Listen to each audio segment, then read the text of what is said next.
কক্সবাজার নামটি শুনলেই কেমন যেন চোখের সামনেই ভেসে ওঠে সমুদ্রের নীলাভ জলরাশি।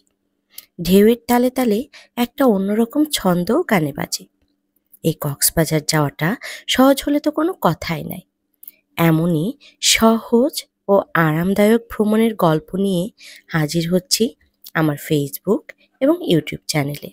কোনো রকম অফিস থেকে ছুটি না নিয়ে, মানে বৃহস্পতিবার অফিস শেষ করে আবার রবিবারের সময় মতো অফিসে কিভাবে পৌঁছানো যায়, এটাই প্র্যাকটিক্যালি দেখানোর চেষ্টা করব আমার কক্সবাজার ভ্রমণ সিরিজগুলোতে।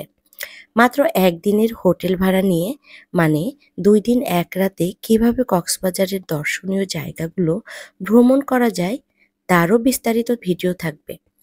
আশা করি আমার প্রত্যেকটি ভিডিওতেই এমন কিছু ইনফরমেশন থাকবে যা দেখে আপনাদের কক্সবাজার ভ্রমণ সম্পর্কে বিস্তারিত ধারণা হয়ে যাবে।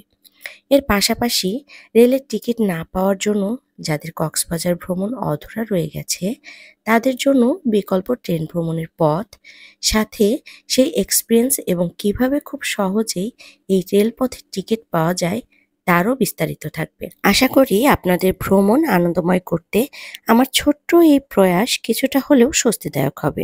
আর আমার ভিডিওগুলো সম্পূর্ণ দেখতে ফেসবুকে যাদের সমস্যা হয় তাদেরকে অনুরোধ করব আমার ইউটিউব চ্যানেল টুগেদার ট্রেন্ডে ফুল ভিডিও দেখার জন্য। আপনাদের সুবিধার জন্য আমি আমার প্রত্যেকটি ভিডিওর ফার্স্ট কমেন্ট বক্সে একই ভিডিওর ইউটিউব লিংক দিয়ে দেব। কক্সবাজার সিরিজগুলো দেখার আমন্ত্রণ জানিয়ে এখানেই বিদায় নিচ্ছি। ভালো থাকবেন, সুস্থ থাকবেন। আল্লাহ হাফেজ।